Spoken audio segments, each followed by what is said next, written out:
नमस्कार मित्रांनो, बाई तुझा आशीर्वाद या मालिकेमध्ये आज आपण पाहणार आहोत. अवनी आणि राजा आता घरात आलेले असतात. अवनी खूप नाराज असते. खाली मान घालूनच तिच्या बेडरूम मध्ये ती चाललेली असते. तिची काळजी असते म्हणून मागे मागे राजाही चाललेला असतो. सगळे आता अवनी लोकावून बघत असतात.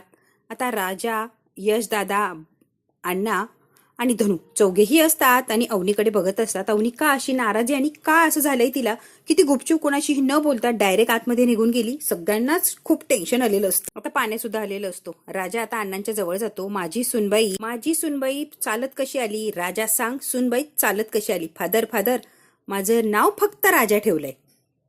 धनराज, धन किंवा राजा यापैकी काहीच ठेवलं नाहीये. कळतंय? या मधले आहे मी, मधला. ना धन ना राजा, माझ्याकडे काहीच नाहीये. त्यामुळे ती चालत चालत चालत आली. कळालं? माझ्या डोक्याची खिचडी करू नको राजा, आत्ताच सांगतोय. भरीत करू नकोस. धनू म्हणतो, अण्णा वहिनींना चालत बिलत काही नाही आणलं, टमटम केली आणि रिक्षा घेऊन इथपर्यंत आणलंय.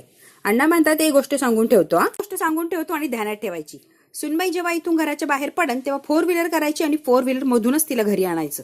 राजा म्हणतो ओके ओके ओके फादर, आलंय लक्षात. त्या म्हणतात ए धन्या, तिला खुर्ची दे की बसायला. किती वेळची उभी ती? मी म्हणते अण्णा असू दे, मी बसते, नको मला खुर्ची वगैरे, मी माझी बसेल. यश द्यायला काय राहतच नसतं. तो म्हणतो अवनी तुम्ही ठीक आहात का? तिकडे काय झालं नेमकी? झालं तरी काय की तुम्ही आल्यापासून अशा गप्प आहे? सगळं ठीक आहे ना? अवनी, अहो मी काय विचारतोय, तुम्ही ठीक आहात ना? तो विचारलं अवनी इतकी जोरात रडायला लागलेली असते, इतकी रडायला लागते की यश द्यायला कळतच नाही. नुसतं विचारलं बरी आहेत का म्हणून का रडायला लागली ही. आता लगेच राजाला चिमटा काढतात. ती का रडतीये? तू काहीतरी केलं असणार आहे राजा, म्हणून ती रडतीये. अहो अण्णा ऐकून तरी घ्या. डोळ्यात पाणी आलंय. तिच्या डोळ्यात पाणीच कसं येऊ शकतंय राजा? डोळे पुसकी. राजा, तिच्या डोळ्यात पाणी कसं आलं? तू नवरा आहे ना, आधार देता येत नाही ना, तिच्या डोळ्यातलं पाणी पुसता येत नाही ना, जरा पण काही वाटत नाही का रे राजा? तिच्या डोळ्यातलं पाणी पुस म्हणतात. जा. धन्याने त्याच्याकडे बघितलेलं असतं. यशदा सुद्धा बघतो. यशदा म्हणतो जा बाई जा राजा, जा तू आतमध्ये. आता राजा हळूहळू अवनीकडे आलेला असतो आणि अवनी बिचारी खाली मान घालून खूप रडत असते. तर राजाला खुणावत असतात की डोळे पुस, डोळे, तिच्या डोळ्यातलं पाणी पुस राजा. अण्णा आता वेड्यासारखं करायला लागलेले असतात. डोळ्यातलं पाणी का पुसत नाही येतो? आता यश दादा म्हणतो अण्णा जरा थांबा ना, बोलू तर द्या ना, लगेच डोळ्यातलं पाणी पुसेल का? जरा थांबा की थोडा वेळ. द्यायला पाहिजे की नाही? डोळ्यात पाणी आलंच कसं? अहो काय झालं कळू तर द्या ना विषय. तुम्ही जरा थांबा ना अण्णा. अण्णा काय थांबायचं नाव घेत नसतात. त्या म्हणतो धन्या काय झालं तू तरी सांगणार आहे, आमचं टेन्शन तरी कमी होईल. धन्या म्हणतो कसं आहे ना, तिकडे जरा प्रॉब्लेमच झाला. आता एक्झॅक्टली काय प्रॉब्लेम झाला सुरुवातीपासून शेवटपर्यंत धन्या अगदी डिटेलिंग मध्ये सांगायला सुरुवात करतो. अवनीला आतमध्ये एकटीलाच घेतलं, तिला कोंडून घेतलं, नंतर तिचे सर्टिफिकेट वगैरे जाळली, तिला जबरदस्तीने त्याच घरात ठेवून घेण्याचा प्रयत्न केला. मग राजधानी एंट्री केली, मग हिरो सारखं तिला कसं बाहेर काढलं आणि मग पुढे काय झालं ते सगळं काही डिटेलिंग मध्ये धनूने आता सगळ्या लोकांना सांगितलेलं असतं. एक्झॅक्टली अवनी का रडतीये हे कळालेलं असतं की तिचे सर्टिफिकेट जे असतात तिच्या बाबांनी जाळलेत म्हणून ती रडतीये. सर्टिफिकेट वगैरे जाळले. राजाने खूप प्रयत्न केला, तोपर्यंत सगळी सर्टिफिकेट जळालेली होती.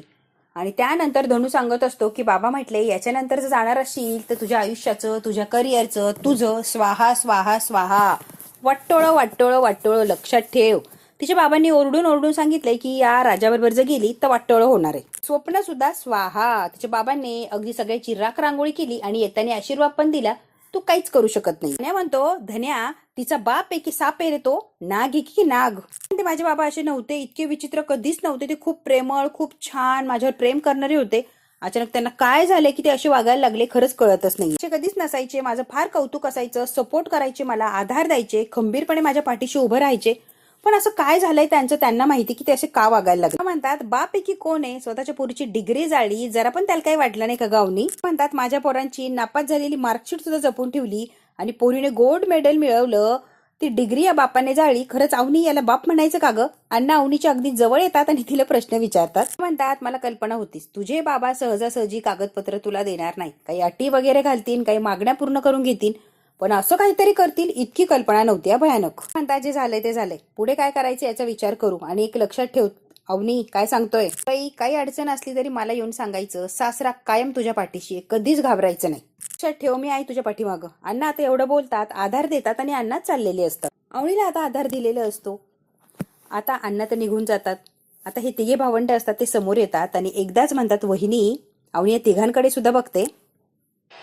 तू टेन्शन घेऊ नका वहिनी, तुम्ही आराम करा, दिवसभर थकला असाल ना, तुम्ही एकट्या नाही आहात, आम्ही सगळे तुमच्या सोबत आहात, अजिबात एकटं स्वतःला समजू नका. त्या म्हणतो आम्ही आहोत अवनी, तू एकटी नाहीयेस. आता शांत स्तब्ध अशी येऊन बेडवर बसलेली असते. राजा तिच्याकडे बघत असतो आणि ती मात्र एकटक बघत असते. कुठे शून्यात हरवलीये तिचं तिला माहिती. राजा म्हणतो तुम्ही जास्त विचार करू नका ना, जरा शांत व्हा ना, काम करा, काही लागलं तर मी आहेच, मला आवाज द्या. त्याला चालता येत नसतं. अवनी इथून तिथून त्याच्या मांडीवर बसून आलेली असते की त्याचा गुडघा दुखायला लागलेला असतो. राजा अगदी लंगडत लंगडत चालत असतो. आता दार जरा बंद करतो कारण अवनीला आराम करा असं सांगितलेलं असतं. काय म्हणतो राजा, लंगडू काय राहिलं रे, काय झालंय पायाला? म्हणतो ए भाऊ पाण्या, संसार हलका फुलका नसतो, बराच जड असतो. धन्या गप बसतो का?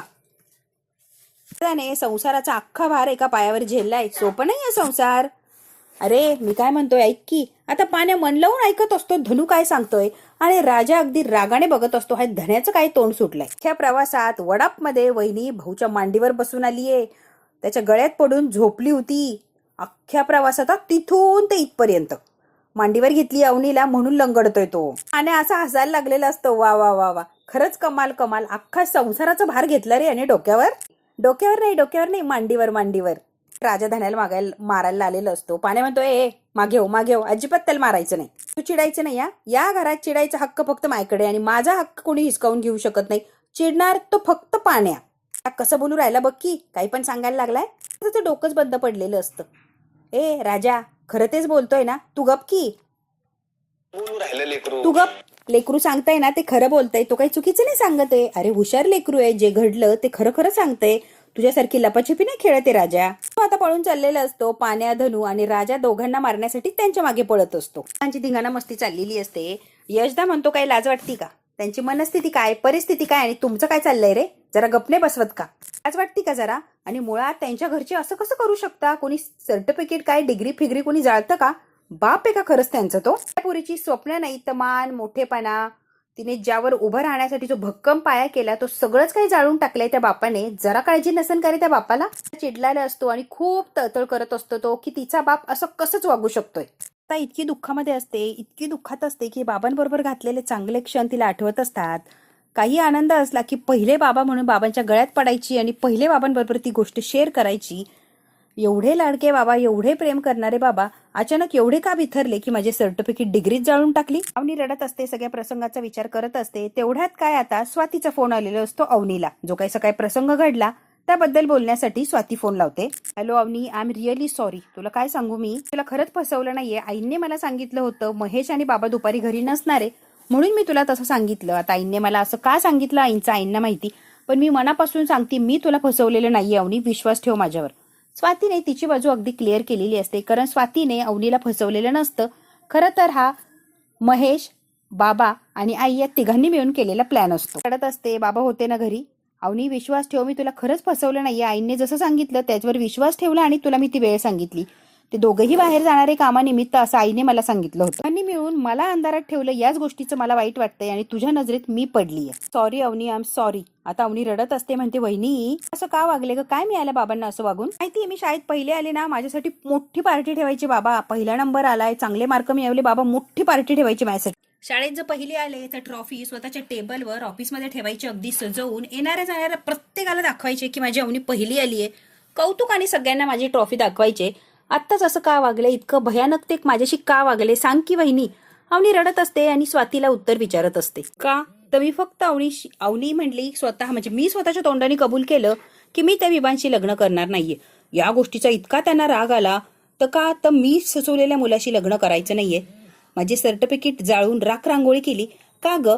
माझ्या स्वप्नांसाठी धडपड करतेय, ध्येय गाठण्यासाठी धडपड करतेय, त्याची इतकी मोठी शिक्षा बाबांनी वहिनी सांग मला इतकी मोठी शिक्षा का दिली असेल? अवनी रडत असते आणि स्वातीला जाब विचारत असते. आता बिचाऱ्या स्वातीलाच काही माहिती नसतं तर ती काय सांगणार आहे. हे बघ मी शांत बसतीये ना, तू काय म्हणतीये? शांत बस शांत बस. वहिनी मी शांत बसतीये. एवढं सगळं झालं, बाबा माझ्याशी असं वागले तरी पण मी शांतच बसती, काहीच बोलत नाहीये. हे बघ अवनी शांत हो, मी तुझ्या बरोबर आहे, मी तुला एवढंच सांगू शकते. मी खरं सांगू का, आता कुणावर विश्वास ठेवायचा आणि कुणावर नाही मला हेच कळत नाहीये. आपलं कोण आणि परक कोण ते कळतच नाहीये. आपल्या माणसांनी तर दगा फटका केलाय, जी रक्ताची नाहीये त्यांनी मात्र जवळ केलंय, जीव लावलाय मला. आता आपल्यांवर विश्वास ठेवू की परक्यांवर हेच कळत नाहीये ग. सगळं संपलंय वहिनी, काहीच राहिलं नाहीये, सगळं संपलंय, आता काहीही होऊ शकत नाही. मी रडत असते, तिच्या मनात काय साठलंय ते सगळं काही आता स्वातीला बोलून दाखवत असते. आता नेहमीप्रमाणे आलेला असतो महेश आणि बरोबर स्वातीच्या मागे उभं राहून काय बोलणं चाललंय, काय करताय हे ऐकत असतो. खरं तर स्वातीला अंदाज नसतो की महेश ऐकतोय आणि स्वाती तरी कुठे काय चुकीचं बोलत असते.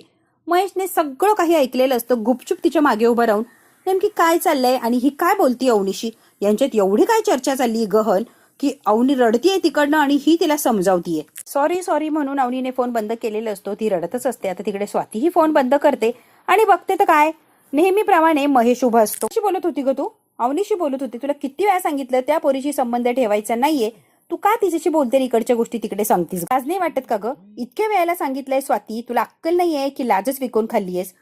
स्वाती आता खमक्यासारखी उभी राहते महेशच्या तोंडापुढे.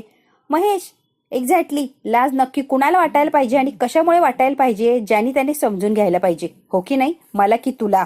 ते केले तिला वेगळं का टाकलं तुम्ही? आणि या सगळ्यामुळे तुम्ही दगाफटका केल्यामुळे इतका त्रास होतोय स्वतःला सावरू शकत नाहीये. अगदी कोलमडून गेलीये ती. आता राग आलेला असतो. महेश आणि अण्णा जे काही वागले, बाबांच्या आणि महेशच्या वागण्याचा स्वातीला राग आलेला असतो आणि तिकडे अवनी खूप दुखावलेली असते. त्यामुळे स्वाती महेशला टोमणं देते आणि रागारागाने तिथून निघून जाते. त्याच्याशी धड बोलतही नाही. ते आता बेडरूमच्या बाहेर गेलेली असते आणि महेश आता स्वाती का मला असं बोलली त्याचा विचार करत असते. इकडे आता बाहेर असतात अंगणामध्ये हे सगळे. पाण्या आणि धनू यशदाची जी सायकल असते ती रिपेअर करत असतात. 1000 वेळा सांगितलंय नवीन गाडी घे. त्याला सायकलचा मोह सुटतच नाहीये. तो तरी असं का करतो त्याचं त्याला. धनू म्हणतो, अरे पाण्यात ऐक ना, तुला काय सांगतो, राजादाने मागच्या दाराने जर एंट्री मारली नसती ना, तर तुला मी सांगतो की पुढच्या दाराने एंट्री मारली असती, दार तोडून आतमध्ये गेला असतो. पाण्या म्हणतो, हो का पैलवान, तू गेला असता. गाडी पैलवान म्हणायचं नाही, खरंच दार तोडून मी आज जाणारच होतो. तुकडा वेकडा दिसत असलो ना, तू लय टेरर आहे. आपण टेरर नाहीये, डांगताच्या घरातला एरर. पाण्यादा गप्प बसा बाबा, खायला दे रे म्हातारीला. आता यांच्या दारावर कोणीतरी इतक्या रात्री आलेलं असतं मागायला. आता पाण्या आणि धनू विचार करतात, कोण आलं असेल एवढ्या रात्रीचं तेही खायला मागायला. काठी टेकवत एक म्हातारी आलेली असते. पायल आलेली असते. म्हातारीचं रूप घेतलेलं असतं म्हातारी सारखी आणि पाण्याकडे बघते आणि गोड अशी स्माईल देते. इतके सुंदर दात असतात तिचे की पाण्या बघता क्षणी दातांच्या प्रेमात पडलेलं असतो. म्हातारीकडे पाण्या टकलवून बघतोय. म्हातारे, वाऱ्या वधानाचं एवढ्या रात्री कुठे फिरू राहिली ग? काय करते एवढ्या इतक्या लांब? तरी म्हणलं मला म्हातारी आजीबाई म्हण की. नू म्हणतो, काय करू राहिला आजीबाई? तहान लागली ना, पाणी मागायला आली रे. म्हणतो, आजीबाई बसा, पाणी आणतो. पाण्या म्हणतो, म्हातारे आल्यापासून बघू राहिलो, तू याच गावची का ग? तुला कुठे बघितलंय का या आधी मी? कुठेतरी तुला बघितल्यासारखं वाटतंय म्हातारे, पण लक्षात येत नाहीये ग. पाणी आण रे म्हातारीला. बिचारा धनू आता पाणी आणायला गेलेलं असतो. जी वाटते, ऐकून बरं वाटलं रे बाळा. की नाही बघितलं कुठं तुला मी? गेल्या कशाला नसते चौकशी करतोय रे? म्हातारे मारतीस काय गे? नीट बोल की. करतो रे, मेकॅनिक. गाड्या दुरुस्त करतो. आणि काय करतो? कशाला दुरुस्त करेल मी? बायको काय करते ते विचारलं. लग्नच नाही झालं ना, मग विचार. मैत्रीण नाही म्हणतो. म्हातारे नको तर चौकशा कशाला ग? पाणी प्यायला आलीये ना, गुपचूप पाणी पी आणि निघ इथून. कोणी नाही, तसं नाहीये, कोणी नाहीये. काय म्हणतो, मला लग्नच नाही करायचं. असं म्हणू नाही रे बाळा, लग्न करावं. लग्न करायचं नाही असं का म्हणतो? गाठ बांधलेली असते ना, तर वाईट वाटतं बरं. असं म्हणायचं नाही लग्न करायचं नाही. लग्न करायचं वाईट वाटत नाही आणि तू पण वाईट वाटून घेऊ नका म्हातारकडे. आता आतमध्ये यशदा किचन मध्ये काम करत असतो. लगेच नमीचा फोन आलेलो असतो. नमे बोल ग, काय करतोय रे यशा? ताट वाढून राहिलो. अय्यो, माझ्यासाठी रे जेवायला खिचडी केलीये. खिचडी? तुझ्या हातची खिचडी खाऊन लई दिवस झाले, देतो का थोडी खिचडी? ऐकून पण भूक उचळायला लागली. काय रे, तुझ्या आईने स्वयंपाक नाही केलाय ना, पण तुझ्या हातची खिचडी लाजवाब. हातूनच उपास सोडवायचा आहे. ठरलंय म्हणजे ठरलंय. येडेपणा करू नको. का रे यशा, तुझ्या हातून उपास सोडला म्हणजे येडेपणा आहे होय? आठवत नाही का रे यशा, लहानपणी आपण जेव्हा खेळायचो तेव्हा तूच माझा नवरा असायचा. दुसरं कुणाला माझा नवरा होऊच द्यायची नाही. तू आणि तूच माझा नवरा असायचा कायम. नमे, त्या लहानपणीच्या गोष्टी लहानपणी खेळात बऱ्या वाटतात. खरं त्यांचं आयुष्यात काहीच काम नसतं. त्यामुळे तू सुद्धा वेडेपणा सोडून दे आणि आता फोन बंद कर. सिरियस होऊ नका, तुला आत्ताच सांग. आता थोडी राहिलंय सिरियस व्हायचं की नाही व्हायचंय. सगळं संपलंय राजा, माझ्या हातातून सगळं निसटलंय. काय संपलंय आणि काय निसटलंय गे? वेड्यासारखं काही बडबडू नको आणि जरा भानावर ये. तुझ्या प्रेमात तुडुंब बुडालीये मी. त्यामुळे इतकी बुडाली की आता बाहेर पडणं अवघड आहे. तुझ्या घरात माप ओलांडून येणं एवढंच माझ्या हातात आहे आणि तेवढंच माझं स्वप्न. एकदा काय माप ओलांडून तुझ्या घरात आली की कायमची तुझी झाली बघ. नमे, सगळ्यांची सगळी स्वप्न पूर्ण होत नसतात आणि वेड्यासारखी काही स्वप्न बघू नका. उगाच वेडेपणा करू नको नमे तू. आणि जरा सांगतोय ना तुला, माझा विचार सोडून दे आणि तुझं काय ते बघ, ते जरा मनावर घे. असं काय म्हणतोय रे यशा? निराशा आणि निराशाच भरली का फक्त? राजाचं स्वप्न पूर्ण नाही झालं, त्याची अवनी त्याला मिळाली नाही. तुम्ही कोण होता आणि अवनी काय आहे माहिती आहे ना? किती श्रीमंत बापाची पोरगी आहे, तरी पण राजाची बायको झालीच की. स्वप्न बघायचा अधिकार प्रत्येकाला आहे आणि ती पूर्ण होतात. मनापासून खऱ्या प्रेमाने जर स्वप्न बघितली तर यशा सगळ्यांची स्वप्न पूर्ण होतात. आता अशी फिलॉसॉफी झाडत असते ही नमी. यशा, माझ्या मम्मीला जसं तुमचं घर हवंय ना, तसं मला फक्त आणि फक्त तूच हवाय. तुझ्याशिवाय मला बाकी काहीही नकोय. तू आणि तूच हवाय. बरोबर राहायचंय रे, तुझ्या बरोबर आयुष्य काढायचंय मला. तू का माझं प्रेम एक्सेप्ट करत नाहीये? नवरा म्हणून तूच मला हवाय. आता मागच्या दाराने येते, खिचडीचं एक घास भरव, मी लगेच माघारी येते. मागच्या दाराने येऊन खिचडी तर खाणार, पण मानाने सन्मानाने पुढच्या दाराने यायचंय तुझ्यासोबत, तेही हक्काने अधिकाराने. म्हणतो नमे, जीवन घे तू, उगाच उपाशी राहू नको. नाही, तू जोपर्यंत मला भरवत नाही तोपर्यंत मी काय खात नसते. तुझ्या हाताने मला एक घास भरव, मग मी उपास सोडीन. मीने सुद्धा प्रण केलेलं असतं की जोपर्यंत यशा मला खाऊ घालत नाही मी काय उपास सोडत नसते. आता नमी इतकी गोडगोड बोललेली असते, काय काय मनाला लागेल असं बोललीये की यशा सुद्धा पाघळलेला असतो. त्यालाही वाईट वाटतं की बिचारी नमी माझ्यासाठी दिवसभर उपास केलाय, मी जर तिला एक घास भरवू शकलो नाही तर तशीच उपाशी राहणार ती. विचार केलेला असतो, फार विचार केलेला असतो याने. आता कुकरचं झाकण उघडतो, राजाला आवाज देतो. राजा आला का? राजाने खिचडी बनवलेली असते कारण अवनी उपाशी, त्याला माहिती असतं. राजा त्यांना दे, त्यांना भूक लागली असेल, एवढं खायलाच लाव. इकडे बाहेर धनुने पाणी आणलेलं असतं. पाण्या म्हणतो, ए धनू दे दे दे, म्हातारीचा जीव चाललाय, घसा कोरडा पडलाय ना, मारायची बिरायची, पटकन पाणी देते म्हातारीला, नाही तर जायची मरून. धनुने पाणी दिलेलं असतं की म्हातारी लगेच थरथर थरथर कापायला लागते आणि ते पाणी सांडायला लागते. पाण्या म्हणतो, म्हातारी येडी झाली का ग तू? आता पाण्याने ते पाणी हातात पकडलेलं असतं आणि स्वतः आता म्हातारीला पाणी पाजणार असतो. थोडक्यात काय, पायलने यशाच्या हातून थोडंसं पाणी किंवा काहीतरी खाऊन उपास सोडला म्हणजे दिवसभराचं सार्थक झालेलं असतं. थोडंसं पाणी पिते आणि पायल लाजलेली असते. पाण्या म्हणतो, पोट भरलं का ग तुझं? या म्हातारीचा अवघड या, वेड्यासारखंच करते म्हातारी. पायल अशी लाजत असते, अशी काय पाण्याकडे बघत असते. हातून चांगलं काम घडलं रे बाबा, माझा उपास सुटला. पाण्या म्हणतो, उपास? म्हातारे तुझा कोणता उपास ग? सावित्रीचा उपास सुटला रे, तू पाणी पाजलं ना की माझा उपास सुटला, आणि ते पण तुझ्या हातून पाणी पिले ना बाबा मी. काय लाजत असते, अशी लाजत असते म्हातारी. पाण्या म्हणतो, हो का? राहते का म्हातारी? राहून घेते का आमच्या घरी? लगेच पायल म्हणते, मी रेडी आहे की, मी घेते की राहून. रेडी आहेस ठीक आहे, पण आमच्या आत्याला आवडणार नाही ना तू इथं राहिलेली. अरे परत बोल परत बोल, आता जे बोलली ना ते परत बोल. आता पायल फसलेली असते, आता काय बोलावं आणि काय नाही पायलला कळत नाही. पाण्याने आता बरोबर म्हातारी पकडलेली असते. म्हातारी, बोलतीस का परत? जसं बोलली ना तसं बोल, हा आवाज काढू नकोस. म्हणते, अशीच बोलते मी. आता पाण्या आणि धनुला शंका आलेली असते तिच्यावर. मी काय बोलतो, यशदाने नवीन गाडी घेतली पाहिजे, बरोबर आहे ना गो पायल? पायल म्हणते, yes yes yes, done done done. आणि पायल उड्या मारायला लागलेली असते. बरोबर पायलची पोल खोललेली असते. सोडतच नसतो. पानू 7 जन्म पण सोडू नको, तुझ्या हातून पाणी पिले उपास घडला. उड्या मारतच पळून गेलेली असते. धना इतका हसायला लागलेला असतो. काय ऍक्टिंग केली आहे सॉलिड सॉलिड पायल. ऍक्टिंग करती, केसात पावडर निघायला लागली म्हणे, पांढरे केस झाले म्हातारीच्या. काय ऍक्टिंग करती रे धन्या? आता धन्या इतका हसत असतो, इतका हसतो की बस त्याला कौतुक लागतं की पायलने काय सॉलिड ऍक्टिंग केली आणि शेवटी पाणी पिलीच पाण्याच्या हात. म्हणतो, गॅरेजवर भेट, तुझी सारी ऍक्टिंगच बाहेर काढतो. आता हसत असतो. पानू, पुढचे 7 जन्म मला सोडू नको. पानू म्हणतो, थांब रे, तुलाच मारतोय मी. अवनीला खिचडी घेऊन आलेला असतो. राजा, थोडंसं खाऊन घ्या, पोटाला जरा आधार राहील तुमच्या. ती म्हणते, नाही मला नाही खायचे, आणि प्लीज मला आग्रह सुद्धा करू नकोस. बरं काहीच खाल्लं नाही, अख्खाच्या अख्खा तुमचा उपास घडलाय, असं काय करताय तुम्ही? काहीतरी खायला लागणार ना, खा बरं थोडंसं. टप दिवस गेलाय, दिवस उपाशी राहिल्याने काय मरणार नाही मी. नाही, तुम्ही रागावला, अन्नावर कशाला राग काढताय तुम्ही? अन्नावर राग काढणं योग्य नाही ना मॅडम, आपल्या घरचा नियम आहे, अण्णाला कधी नाही म्हणायचं नाही. कायच रे तू, शेवटी खायलाच लावलं ना मला. आपलं मनात एक कोठात एक असं नसतं, जे काय आहे ते आहे, तुमच्या समोर दिसतोय ना तसाच मी. तुझा राजा माझी मी खाईन, तर सांगा मी बाहेरच आहे. अवनी आता खात नसते, ते ताट असं तर ताटाकडे बघत तशीच ती थांबलेली असते. तिच्या डोक्यात काय विचार असतात तिचं तिला माहिती. आता शेवटी अवनी नाही खात तर नाहीच खात, तिच्या डोक्यात काहीतरी वेगळंच चाललेलं असतं. आता पाणी घेण्याच्या निमित्ताने अवनी जी बाहेर आलेली असते म्हणजे किचनमध्ये, पाण्याची बॉटल वगैरे तिच्या हातात असते, आणि त्या बॉटलच्या बरोबर ती एक हातात दोरी सुद्धा घेऊन जाणार असते. आता हा भाग तर इथेच संपतोय. पुढच्या भागात काय होणार ते अगदी थोडक्यात बघूया. आता पाणी आणायच्या निमित्ताने जी बाहेर आलेली असते ती जाताने हातात दोरीच घेऊन चाललेली असते. आता पाण्याची बॉटल आणि हातात दोरी घेऊन अवनीच्या डोक्यात नेमकी काय चाललंय आणि काय नाही हे तिचं तिला माहिती. पण घाईघाईने अवनी आता बेडरूम मध्ये चाललेली असते. इकडे आता जो धन्या असतो तो धन्या, त्याच्या 10 वहिनी आल्या होत्या, पाणी मागितलं, दिलं की त्यांना पाणी. राजा म्हणतो, मी पाणी ठेवायलाच विसरलो रे आज, आणि दोरी पण घेऊन गेल्या त्या. दोरी? धन्या दोरी कशाला नेली काय माहित नाही बा, मला पाहिजे म्हणाल्या आणि दोरी इथून उचलून नेली. आता राजाला शंका येते, एवढ्या रात्री दोरीचं काय करायचं हिला? तर अवनी स्वतःचा जीव देण्याचा प्रयत्न करत असते, कारण आज सकाळी जे काही घडलंय त्यामुळे तिला फार आणि फार वाईट वाटत असतं. अगदी कोलमडून गेलेली असते. तिचं असं म्हणणं असतं की आज सकाळी जे काही झालंय त्यामुळे माझ्या आयुष्यात काहीही उरलेलं नाहीये. जर माझ्या आयुष्यात काही उरलंच नाहीये तर जगून उपयोग काय? म्हणून तिने पाण्यासोबत दोरी सुद्धा नेलेली असते. आणि दोरी कशासाठी नेली धनुच्या तर लक्षात येत नाही.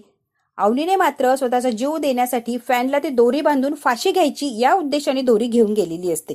राजा म्हणतो, अरे ती दोरी कशात नेली विचारायचं ना तू, धनु म्हणतो मी कशाला विचारेन रे, काहीतरी काम असेल तर आपण करून दिलं असतं ना, त्या काय करणार आहे दोरी बरोबर. तो राजादा त्या टेन्शन मध्ये दोरी घेऊन आतमध्ये कशासाठी गेल्या, तुला जरा विचार येतोय का. आता पाण्या हुशार असतो, पाण्याने हेरलेलं असतं की दोरी घेऊन ही काय करते बेडरूम, भलतं सलतं तर करणार नाही ना दोरी घेऊन. आणि खरंच पाण्याची शंका खरी ठरलेली असते, फाशीसाठीच तिने दोरी आणलेली असते आणि आता फाशीचा फंदा तयार केलेला असतो आणि आता ती गळ्याला लटकवणार. बघू आता अवनी जे वेडवाकडं पाऊल उचलतीये ते पाऊल उचलायच्या आधी या लोकांच्या लक्षात येणार का अवनीने दोरी कशासाठी आणली आणि हे सगळे वेळेवर येऊन अवनीचा जीव वाचवणार का. खरं तर राजाने अगदी हलक्यात घेतलेलं असतं, दोरी कशासाठी नेली, काहीतरी काम असेल म्हणून. आणि धनुने तर काय लक्षातच घेतलेलं नसतं. खरं पाण्या हुशार असतो आणि पाण्याने हेरलेलं असतं की दोरी कशासाठी हवी आहे त्यांना. सांग बरं, एवढ्या रात्री काय करायचंय. आता मात्र जी पाण्याने शंका खाल्लीये त्याच्यावर राजा विचार करणार का आणि हे पळत पळत येऊन अवनी जे काही करायला लागलीये ते सगळं काही थांबवणार का. अवनी स्वतःचा जीव द्यायला लागलीये, त्याला सगळे थांबवणार का आणि अवनीचा जीव वाचणार का. हे जर बघायचं असेल मित्रांनो तर बघायला लागणार आहे आपल्याला पुढचा भाग. हा व्हिडिओला लाईक शेअर सबस्क्राईब नक्की करा. धन्यवाद मित्रांनो.